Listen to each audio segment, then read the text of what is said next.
Lo bene cheta izbokolantena Monde bena echebe ezipokom haitazana Blendish konegezari hamchot lebegira.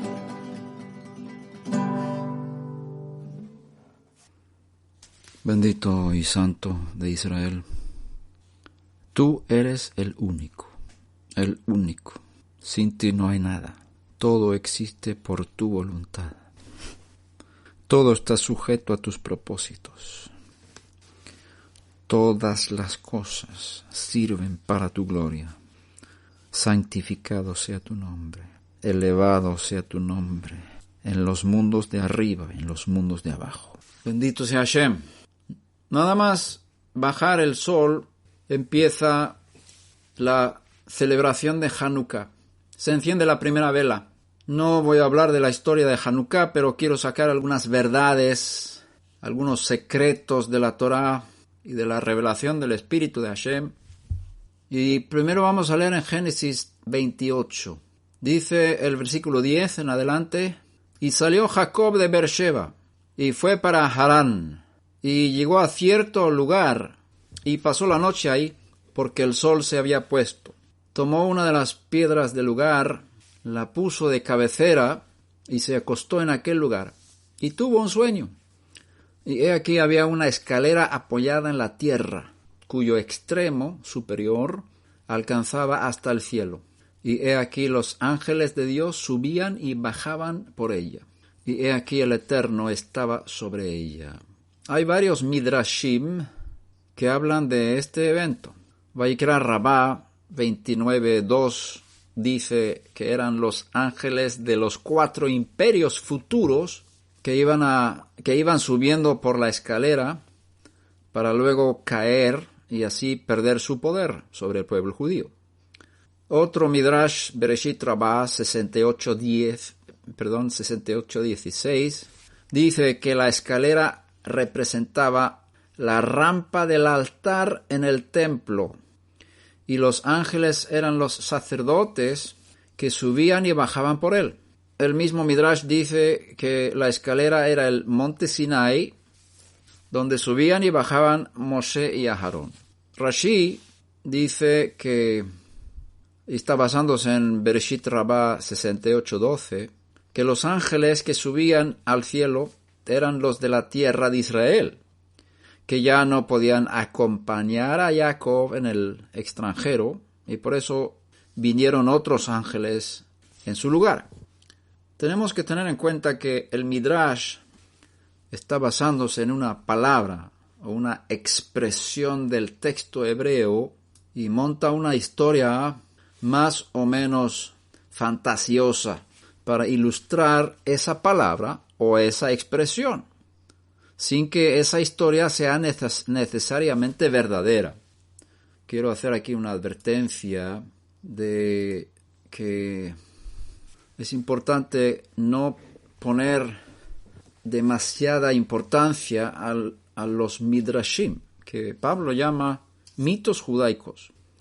Los midrashim no están escritos para relatar una historia verdadera, sino para resaltar el texto hebreo.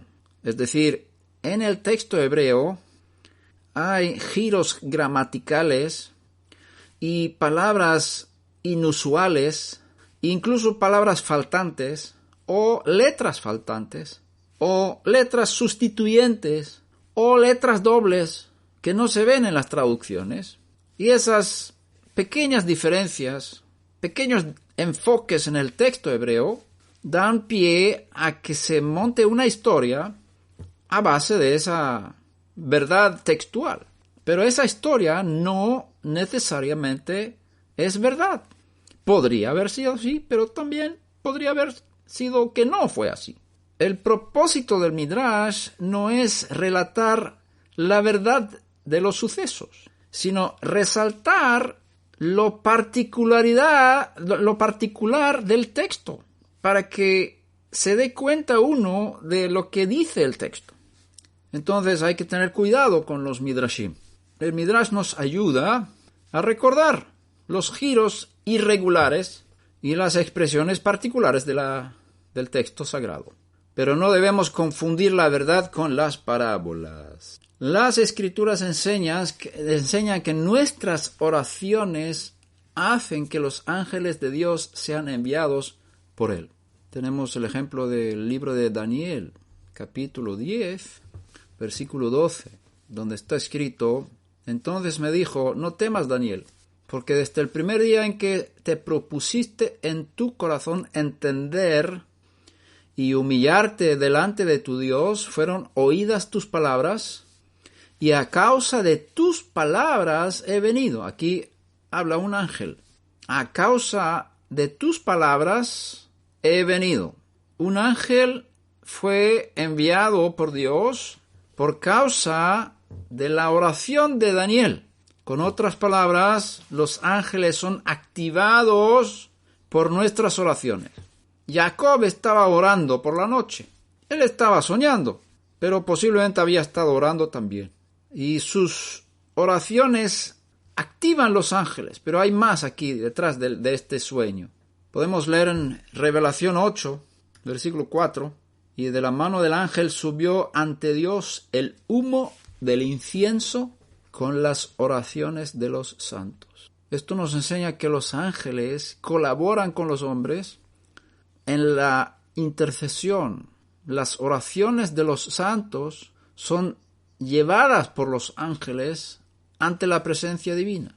Entonces, este ángel estaba encargado de llevar las oraciones de los santos ante Dios. Esto nos explica por qué el texto que nos ocupa dice que los ángeles primero subieron desde donde estaba Jacob y luego que bajaban. La oración de Jacob había activado estos ángeles desde la tierra y el Eterno le mandó la respuesta desde el cielo. Subían y bajaban. La escalera de Jacob es el Mesías, como está escrito en Juan 1:51. Y le dice, en verdad os digo que veréis el cielo abierto y los ángeles de Dios subiendo y bajando sobre el Hijo del Hombre. El Hijo del Hombre es la escalera. Sobre esa escalera hay ángeles que suben y bajan. Él es la conexión entre la tierra y el cielo. Él es el puente. Él es la puerta. Él es el camino. Ahora, una escalera tiene varios peldaños. Esto nos enseña que el camino entre la tierra y el cielo tiene varios niveles. En las Escrituras podemos encontrar muchos ejemplos de estos diferentes niveles. Isaías 62:10 dice, pasad por las puertas. Vemos, pasad, diferentes niveles, puertas. El Salmo 84:7 dice, van de poder en poder. Son dos niveles de poder.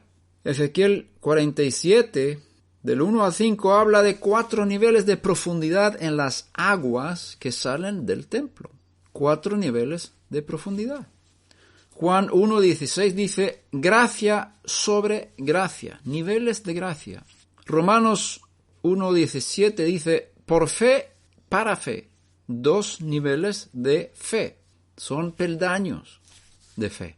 Segunda de Corintios 3:18 dice, de gloria en gloria, diferentes niveles de gloria. Y hoy quiero enfocar la parte de la santidad. Hay niveles de santidad. Lo vemos en el tabernáculo, en el templo. Tenemos el atrio, el lugar santo y el lugar santísimo. Son 3 niveles de santidad. También en el sacerdocio vemos lo mismo. Los levitas, los sacerdotes y el sumo sacerdote. Son 3 niveles. Si vamos un nivel más bajo, llegamos al pueblo. El pueblo, los levitas, los sacerdotes y el sumo sacerdote. 4 niveles de santidad. Y si vamos más allá, fuera de Israel, encontramos a los gentiles, que están en un nivel más bajo de santidad. El pueblo de Israel fue santificado, fue elevado a un nivel de santidad superior al resto de las naciones. Hay niveles de santidad. En la escalera de Jacob, que es el Mesías, el Hijo del Hombre, en el texto hebreo, el versículo 12, en el español dice, y he aquí los ángeles de Dios subían y bajaban por ella. En el hebreo, por ella es por él, porque en hebreo, sulam, que es una escalera, es una palabra masculina. En español, la palabra escalera es femenina, por eso dice por ella. Pero es la traducción de la palabra hebrea bo, que se escribe con 2 letras, bet y vav. Bet, vav. Bo significa en él o sobre él en este caso. Si podemos poner en él está bien.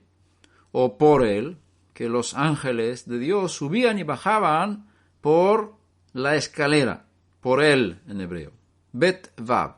La letra bet es la segunda letra del alfabeto hebreo, que es el número 2. La letra vav es la 6ª letra del alfabeto hebreo, que es el número 6.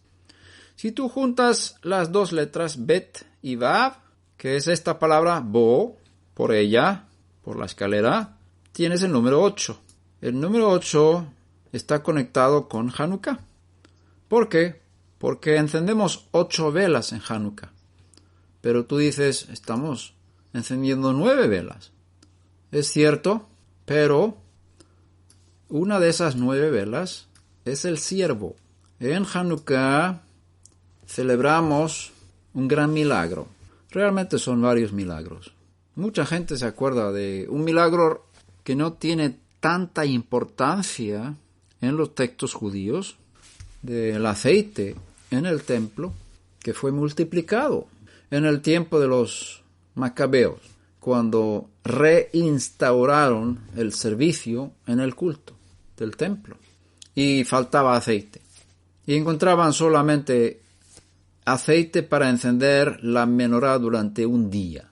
Y necesitaban una semana para producir nuevo aceite. Hacía falta aceite santo, aceite consagrado. No servía un aceite profano. Un aceite normal no era suficiente para el templo. Hacía falta producir aceite sagrado. Y eso tomaba tiempo, 7 días. Querían reinstalar el culto después de la santificación, después de la profanación del templo por los enemigos de Israel. El templo fue profanado, lo santo fue ensuciado por medio del culto pagano dentro del templo. Hubo una mezcla de santidad con impureza, una mezcla de culto a Dios con culto a los ídolos, una mezcla de luz con tinieblas, una mezcla de santidad con lo común y con lo perverso y lo impuro. Y los macabeos, que eran sacerdotes, clamaban a Dios para separar lo puro de lo impuro, purificar el templo de las cosas profanas que habían sido introducidas allí. Aunque la halajá permite encender la menorá con un aceite que no sea al 100% santificada, los sacerdotes macabeos decidieron utilizar solamente aceite consagrado. Y encontraban aceite solo para un día, del culto anterior, con el sello del sumo sacerdote. Y decidieron encender la menorá con 7 brazos, con 7 luces, lámparas, en el lugar santo. Y como la mayoría sabe, después de una noche encendida, las lámparas seguían ardiendo el día siguiente y no necesitaban añadir aceite, y la lámpara seguía ardiendo durante 8 días, o más bien 8 noches, 8 días y 8 noches. Y eso fue un milagro del aceite, que se multiplicó. Realmente el milagro fue el segundo día, porque el primer día fue el aceite que ya existía, que duraba una noche. Eso no fue un milagro. A partir de ahí, el segundo día ya es milagro. Ahora, este milagro no es tan importante. No es lo más importante de Hanukkah. Es una cosa pequeña comparado con la imagen grande de Hanukkah. ¿Qué fue lo que pasó? La invasión de los grecosirios había tomado tanta fuerza dentro del pueblo judío que lo santo había sido tan profanado que el pueblo estaba al punto de ser destruido. La santidad de Israel estaba en juego. El pueblo santo empezó a perder su santidad. Fue mezclado. Lo santo fue mezclado con las cosas del mundo, las cosas de la idolatría. Y hubo una guerra iniciada por personas de santidad que amaban lo santo y lo puro y tenían la determinación de combatir contra la impureza y lo profano que había invadido el país, el pueblo y el templo. Y los pocos santos, consagrados, dedicados, lograron vencer sobre un ejército impuro, profano, idólatra, desobediente a los mandamientos de Dios. El gran milagro de Hanukkah es la victoria de la santidad sobre la impureza. El gran milagro de Hanukkah es la separación entre lo santo y lo impuro. En esa fiesta, en alguno de los días, según mis cálculos, fue el momento de la fecundación del Mesías de Israel.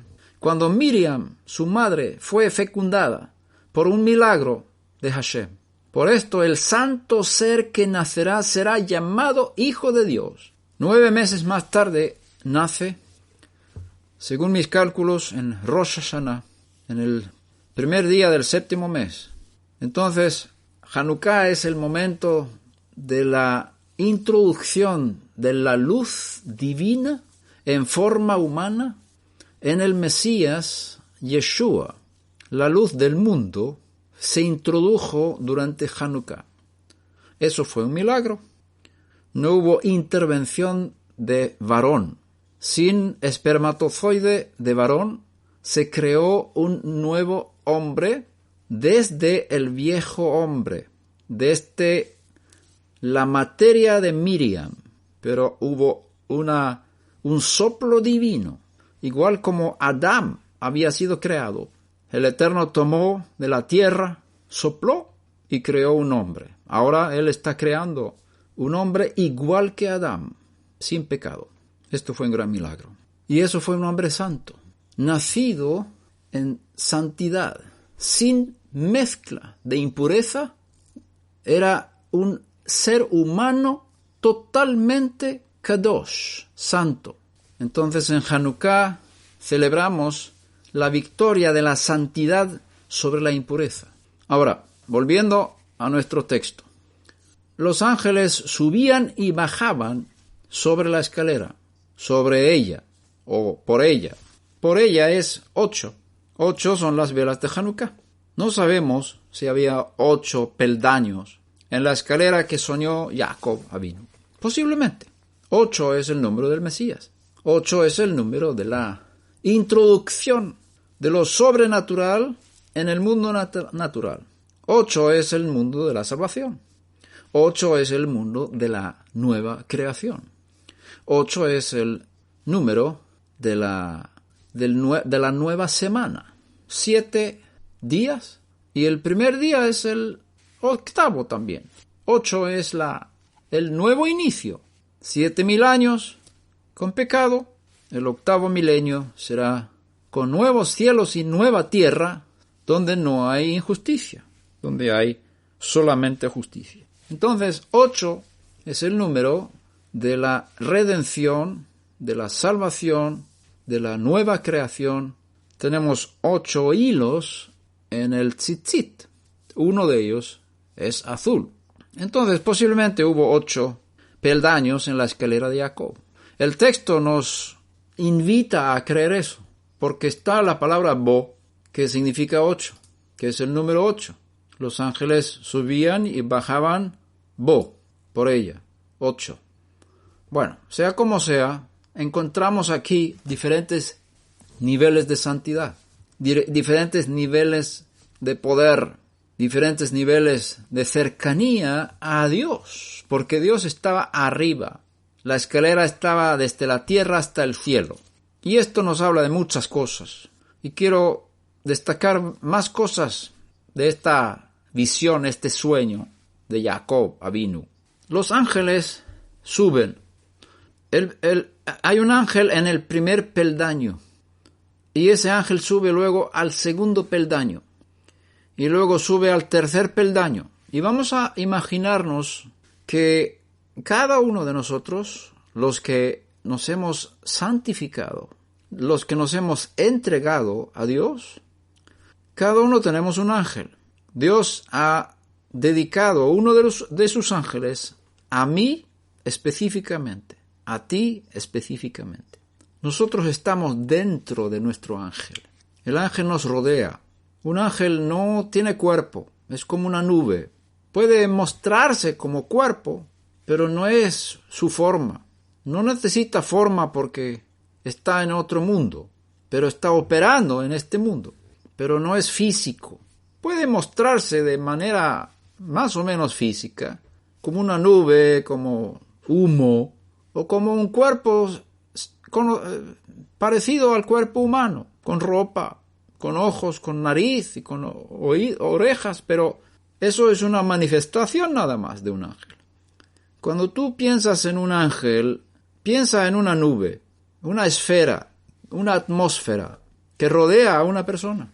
Entonces, si naciste de nuevo, y también en el nivel de santidad de los hijos de Dios no nacidos de nuevo, como los judíos, en este caso Jacob, un santo, él tenía un ángel, y él estaba dentro de ese ángel.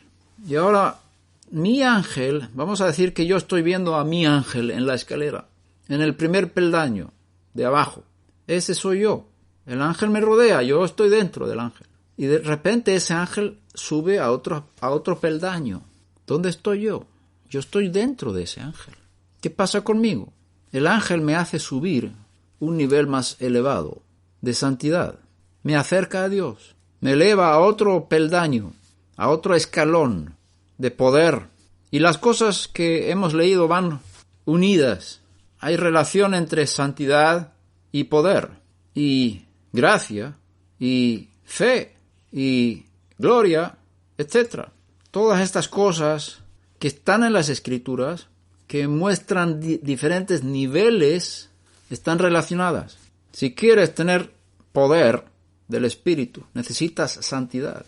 Si buscas poder espiritual, sin santidad, entras en el área del ocultismo y la brujería. Si quieres el poder de Dios, es necesario que lo busques en el camino de la santidad. Si no hay santidad y hay manifestaciones sobrenaturales, esas manifestaciones son de otra fuente, de impureza, de Satanás. Hanukkah sirve para separar entre lo santo y lo profano. Y en Hanukkah encendemos una vela un día, otra vela el segundo día, y así vamos de luz en luz, de poder en poder, de santidad en santidad. este proceso de encender 8 velas representa el aumento de santidad, la subida por la escalera, el acercamiento a Dios. Y dentro de este proceso tiene que haber una separación entre lo santo y lo profano. Cuanto más poder quieras, más santidad tiene que haber. Y eso está relacionado con gracia, con fe, con gloria.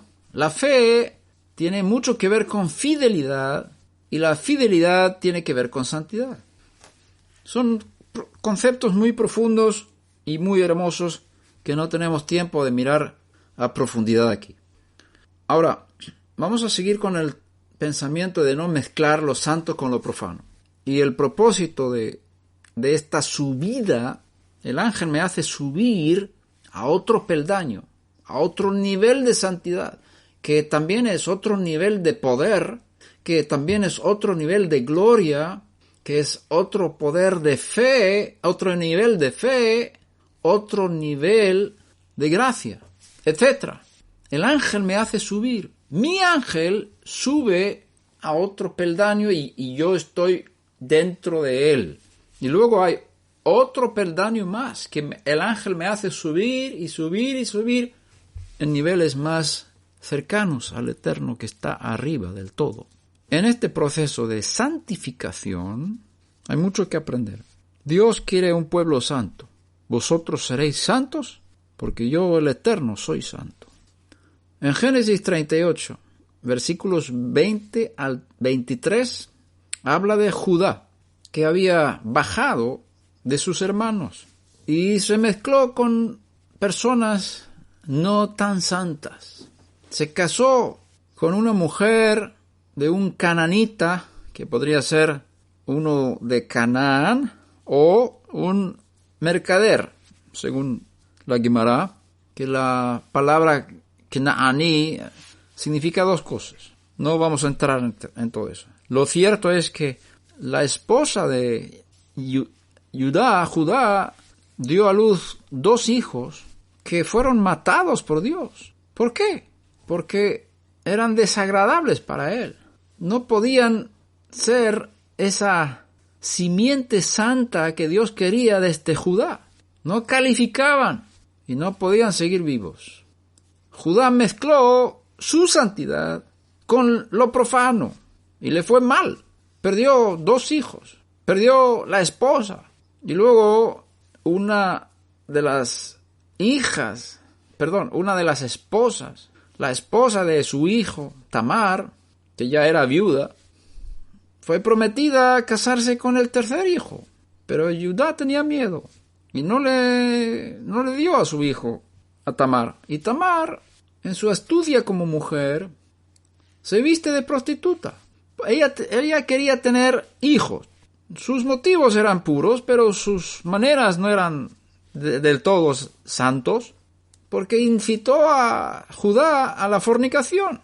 Era un pecado, porque si no hay matrimonio, no hay derecho de tener relaciones sexuales. Y Judá pecó con Tamar, pensando que era una prostituta.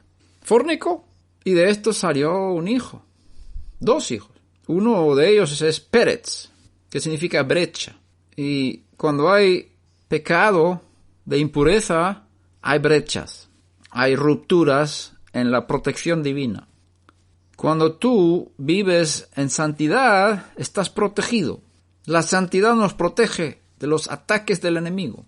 La santidad es una esfera de fuego alrededor de nosotros. Por eso cuando Adón Yeshua, el maestro Yeshua, se enfrentó con malos espíritus, a veces le decían: yo sé quién eres, el santo de Dios. El demonio le dice: tú eres el santo de Dios. No dice: tú eres el poderoso de Dios, o tú eres el hijo de Dios, sino tú eres el santo de Dios. ¿Por qué? Porque la santidad es un fuego que quema a los demonios, le hace daño a Satanás. Si él puede dañar nuestra santidad, él tiene brecha en la protección. Él puede entrar y dañarnos. Donde falta la santidad, falta la protección divina. Hay una brecha. Sin embargo, aquí hay gracia sobre gracia en esto lo que está sucediendo con Judá. Porque de este Pérez, este hijo, luego nace David. No exactamente como siguiente generación, pero en la línea de Pérez nacerá David, el rey, que él dice de sí mismo que él fue concebido en pecado. Su línea genealógica está manchada de este Adán. Pero en este pecado de fornicación nace el Mesías. Dios utiliza esto para producir al Redentor que va a liberar al ser humano de toda impureza y el pecado y la muerte. Él va a hacer la brecha en el reino de Satanás y destruir su poder. Entonces hay dos mensajes aquí, doble mensaje. Dios puede utilizar cualquier cosa para cumplir sus propósitos. No podemos justificar el pecado, pero cuando hay arrepentimiento, Dios puede utilizar el pecado para bien. Ahora, lo que quiero destacar de este texto es lo que vemos. Vamos a leer el texto, 20 al 23. Cuando Judá envió el cabrito por medio de su amigo, el adulamita, para recobrar la prenda de mano de la mujer, no la halló. Y preguntó a los hombres del lugar diciendo, ¿dónde está la ramera que estaba en Enaim junto al camino? Y ellos dijeron, aquí no ha habido ninguna ramera. Y él volvió donde Judá y le dijo, no, la encontré. Y además, los hombres del lugar dijeron, aquí no ha habido ninguna ramera. Entonces Judá dijo que se quede con las prendas, para que no seamos causa de burla. Ya ves que envié este cabrito y tú no la has encontrado. Conocéis la historia, que esta fue Tamar, que se había disfrazado como ramera. Y aquí encontramos por primera vez en las Escrituras la palabra Kedeshá, 3 veces. La palabra Kedeshá viene de la raíz Kadash, que es la misma raíz que se usa en la palabra Kadosh. Entonces, los ángeles que están delante del trono de Dios están diciendo sin cesar, día y noche, Kadosh, Kadosh, Kadosh, Adonai Tsebaot, Meloch kol haaretz kevodo. Santo, santo, santo es el Eterno, el Dios de los ejércitos. Toda la tierra está llena de su gloria.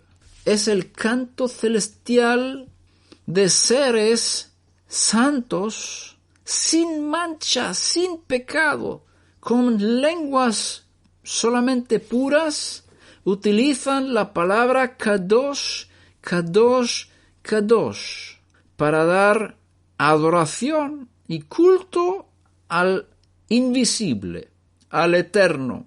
Esta palabra de tanta magnitud, de tanta santidad, de tanta elevación, esta palabra es la que se introduce en la Torá por primera vez en esta situación de una mujer que se viste de una ramera y es llamada Kedeshá.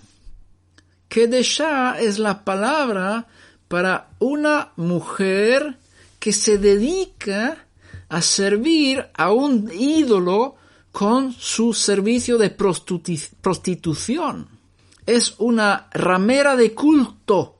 Es una ramera, una prostituta dedicada al culto pagano. Es decir, los hombres vienen a servir al Dios falso acostándose con esta mujer. Ella es una sacerdotisa de un Dios pagano. Es llamada Kedeshá. ¿Por qué? Porque esta palabra tan elevada espiritualmente es utilizada por primera vez en las Escrituras en relación con el uso pagano. El significado de la palabra es importante. La palabra tiene que ver con entrega, dedicación, separación y así se utilizó en este culto. Es decir, esta mujer se dedica a este ídolo, se separa de otros servicios para dedicarse exclusivamente a este Dios, haciendo el trabajo de acostarse con los hombres que vienen a servir a este Dios. Es decir, el sentido de la palabra tiene que ver con dedicación, con separación, con entrega en el sentido de ser para uno solo. Por eso también en el matrimonio judío, en el primer paso del matrimonio, el varón le da un anillo a la mujer y le dice: tú serás santificada para mí ahora con este anillo. Y él pone el anillo sobre el dedo de la mujer. Con otras palabras, ella es ahora santificada para él. Quiere decir que ella no puede estar con otros hombres. No puede ni pensar en casarse con otra persona. Ahora ella es dedicada exclusivamente para este hombre, para luego, después de un tiempo, casarse con él, entrar en pacto matrimonial. Pero la dedicación se llama kedushin, que es el primer paso en la boda hebrea. Santificaciones. Cuando la esposa o la novia es santificada, separada de los demás, dedicada a su novio. Ahí está la raíz de la palabra kadosh. Tiene que ver con separación y dedicación. Cuando se trata de Hashem, hay dimensiones más elevadas todavía, y no vamos a entrar en esto aquí. Sin embargo, lo que quiero destacar con esto es que la santidad puede ser manchada. Los vasos de santidad pueden ser utilizados para la impureza. El cuerpo es un vaso de santidad. El cuerpo fue creado por Dios para ser un vaso de la presencia divina, del espíritu de santidad, Ruach HaKodesh, la presencia divina. Una de las funciones del cuerpo es reproducirse, producir hijos. La función del sexo, la función de la reproducción, tanto física como espiritual del ser humano, es algo santo.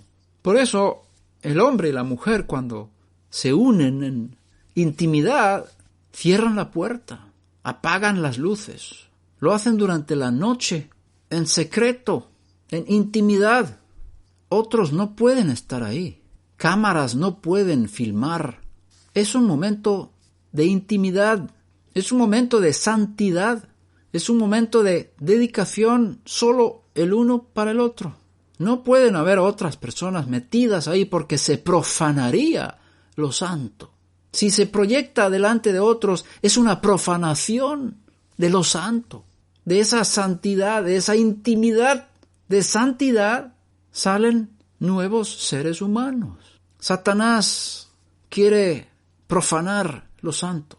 Por eso, uno de los ataques más importantes de este ángel, que era un sacerdote santo, que se profanó, es profanar al ser humano en el área del sexo. El área del sexo es, yo quizás me atrevería a decir, el área más atacada del ser humano, tanto entre varones como mujeres. Si Satanás logra manchar esta área del hombre y de la mujer, ya tiene una brecha para manipular y dirigir a esa persona. Entonces, aquí tenemos dos vasos santos, el cuerpo de Judá y el cuerpo de Tamar. Antes habían tenido relación según las normas en pacto matrimonial. Ahora los dos están saliendo de lo permitido, utilizan sus vasos en impureza, profanan lo sagrado, y el Mesías nace de esta profanación para sacarnos de lo impuro. Tenía que nacer en esta caída, en este mundo perverso, para rectificar, para sacar lo santo de lo profano, para separar lo santo de lo profano. Hubo profanación, sí, pero puede haber santificación. Y este es el mensaje de Hanukkah. Desde la profanación tan fuerte que habían puesto ídolos paganos en el templo mismo, sacrificaban animales impuros dentro del templo, cerdos, que la Torá dice que es el animal más impuro. Sacrificaban cerdos a los dioses griegos dentro del templo santo de Dios. De la profanación puede salir la santificación, la separación, la dedicación, la Hanukkah. Y eso va por peldaños. 1, 2, 3, 4, 5, 6, 7, 8 niveles de santificación desde la profanación. Es importante no mezclar lo santo con lo profano. No podemos mezclar Hanukkah con Navidad. Estuve una vez en una fiesta donde habían mezclado Hanukkah. Estaban saliendo del paganismo, dejando de celebrar Navidad, pero no habían salido del todo, y vino un hombre con presentes para los niños y lo llamaron Papá Hanukkah. Papá Hanukkah. Me molestó, mezclando lo impuro con lo puro. Y es precisamente lo contrario del mensaje de Hanukkah. Tú no puedes mezclar lo santo con lo profano. Hanukkah es el mensaje de la prohibición de mezclar lo santo con lo profano. Y la guerra sangrienta, muy cara, para separar y eliminar lo profano de lo santo y rededicar lo santo y elevarlo a su nivel que Dios había mandado. Tenemos que tener cuidado en nuestras vidas.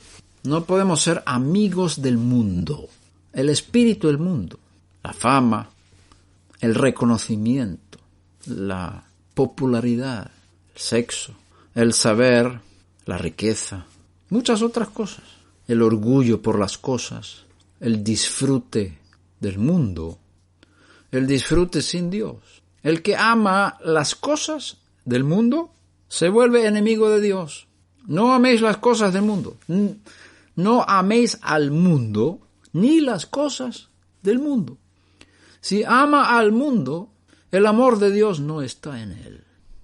El que quiere ser amigo del espíritu del mundo se vuelve enemigo de Dios. No podemos mezclar.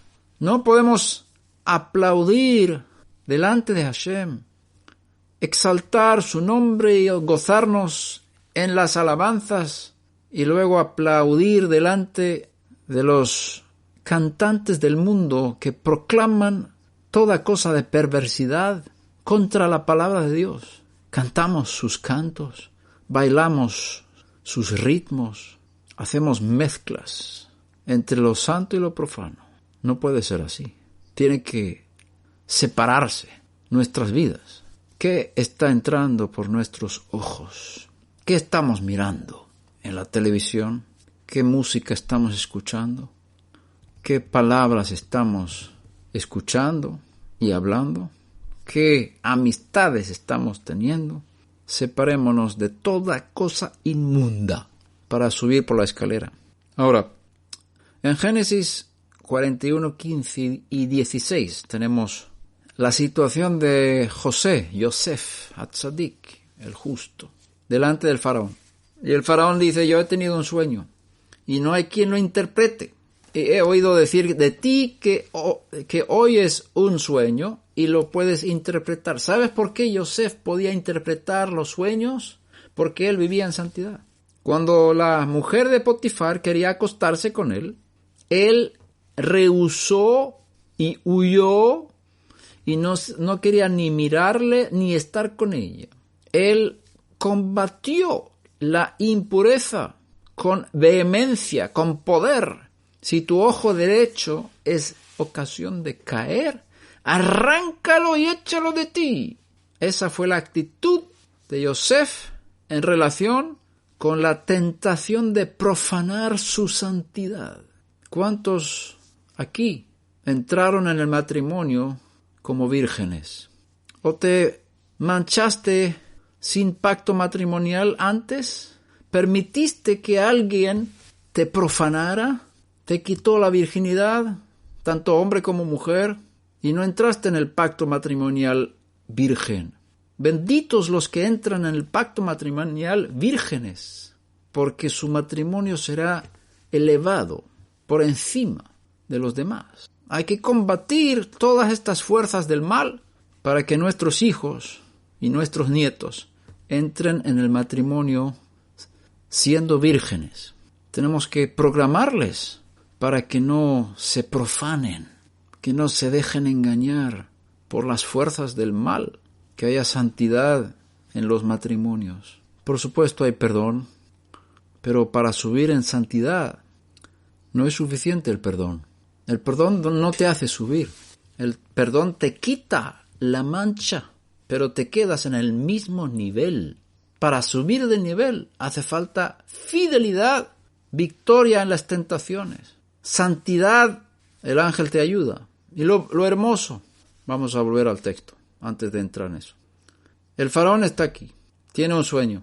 Yosef era un hombre santo, había resistido las tentaciones, había subido por los niveles, y como él había llegado a un nivel de santidad elevado, tenía la capacidad de interpretar los sueños. Era un espíritu de profecía.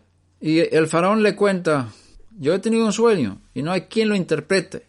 Y he oído decir de ti que hoy es un sueño y lo puedes interpretar. Yosef respondió a Faraón diciendo: no está en mí. Dios dará a Faraón una respuesta favorable. Así dice aquí en esta traducción. No está en mí. Pero el hebreo no dice así. El hebreo dice: sin mí Dios dará al Faraón una respuesta favorable. Sin mí. Es decir, la interpretación de este sueño no viene de mí. Sin mí, Dios dará una respuesta favorable al faraón. Yo he aprendido a no mezclar mis propias ideas, mi propio interés, mi propia maquinación en la interpretación de los sueños. Sin mí. Y esta autoanulación de este hombre justo le hizo capaz de recibir la información profética, porque no metió sus dedos en lo santo, no metió su propia alma en la revelación divina, no mezcló sus propios pensamientos en el flujo divino. Sin mí, él supo retraerse de su interés de interpretación de este sueño.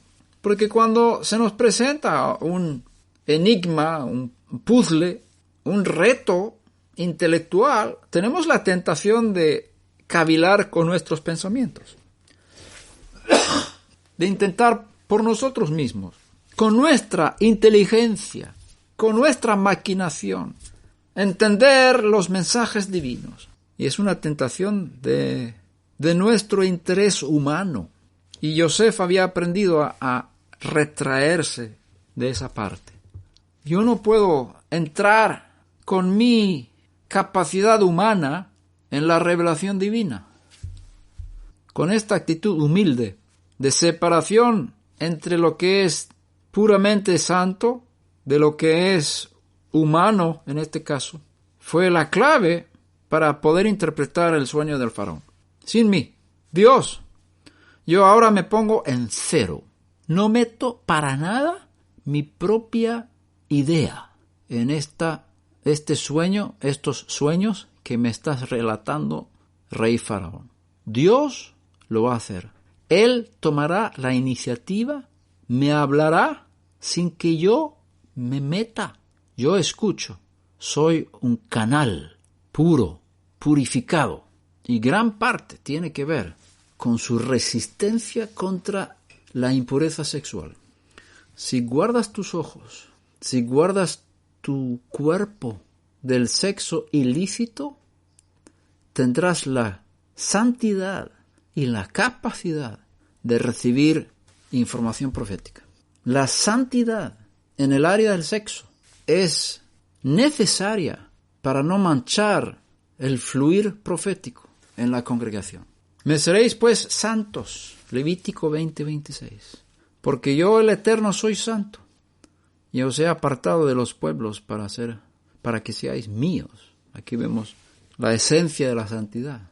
Os he apartado de los pueblos para que seáis míos. Lo mismo que la mujer en la boda, apartada de los demás para ser de su esposo. Santidad. Me seréis santos. El Eterno me reclama 100%. Todo lo que no es 100% es infidelidad. Es decir, no se puede decir, voy a ser fiel a mi mujer 365 días del año solar menos 5 minutos. Soy fiel. Y durante esos 5 minutos voy a acostarme con otra mujer. Eso no es fidelidad. Esto es infidelidad. Si no es 100%, no es fidelidad. Si no es 100%, no es santidad.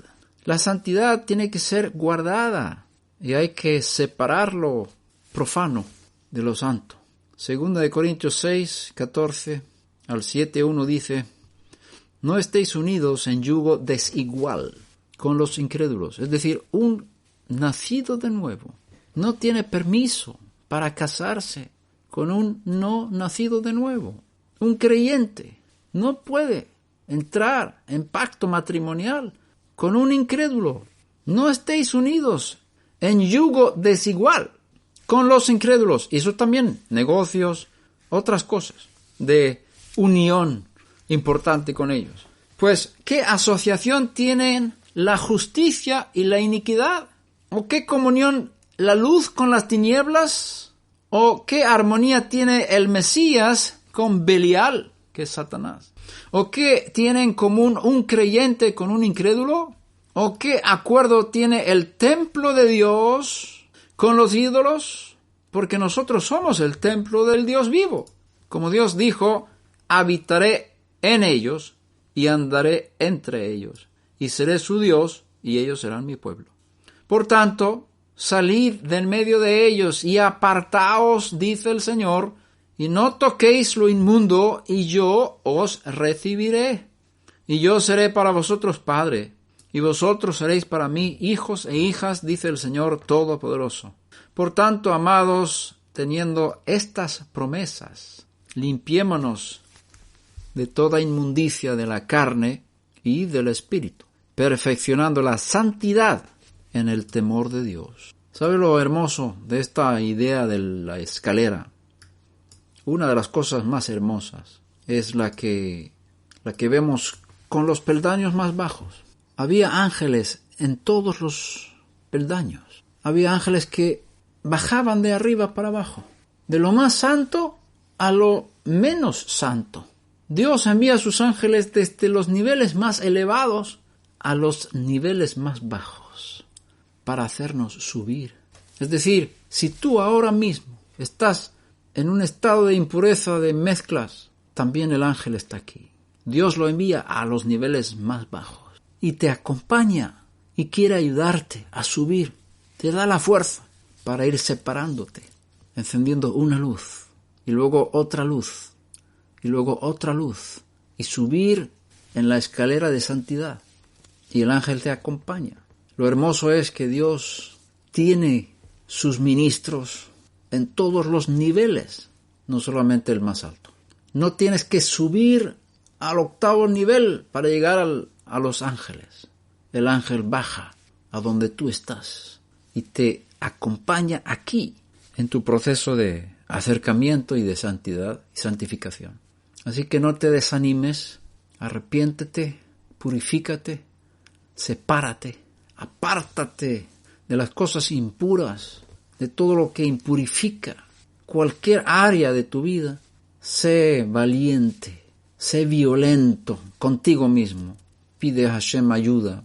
Y ahora pedimos que los ángeles del Eterno sean destacados, sean desatados para ayudarnos a subir de nivel, a separar lo profano, expulsar lo inmundo en todas las áreas, en el habla, en qué oímos, qué miramos, qué comemos, qué pensamos, dónde ponemos nuestras manos, cómo tenemos relaciones íntimas, dónde ponemos nuestros pies, cómo administramos los bienes de Dios que nos ha encomendado, cómo tratamos a las personas que nos rodean, qué pensamos de los demás, qué pensamos de nosotros mismos, qué pensamos de Hashem. Muchas áreas de nuestras vidas necesitan ser purificadas. Pedimos, Padre, que envíes tus malachim, tus emisarios, para santificar a tu pueblo. Gracias por tu palabra que hace separación entre lo que es santo y lo que es profano. Y tus ángeles dan la fuerza para poder proceder en acción y su vida espiritual a niveles superiores, a niveles más cercanos a ti. Vosotros seréis santos, porque yo soy santo. Seréis santos en toda vuestra manera de vivir. Padre, pido que el Espíritu de santidad venga sobre cada uno, el Espíritu Santo, para santificar, para purificar, para separar, para dedicar, para entregar a las almas de las personas a un solo propósito: servirte a ti, cumplir con tus propósitos. Resistimos ahora toda fuerza del mal, todo espíritu impuro, espíritu de impureza, aléjate. Pedimos, Padre, que nos liberes de toda fuerza de impureza y que podamos entender el mensaje verdadero de esta fiesta que vamos a celebrar ahora. El gran milagro cuando la pureza vence sobre la impureza, aunque sea minoría. Los pocos santos vencen sobre los muchos impuros. Bendito sea tu nombre por este mensaje. Establécelo bien en nuestros corazones y que sea una realidad en nuestro diario vivir en el nombre de aquel que tú has puesto como el medio de santificación, la sangre de Yeshua, su muerte y su resurrección, su glorificación, su unción. Bendito sea tu nombre. Bendice a cada uno que está escuchando este mensaje. Utiliza estas palabras para transformarnos en hijos e hijas santos. Gracias, Padre.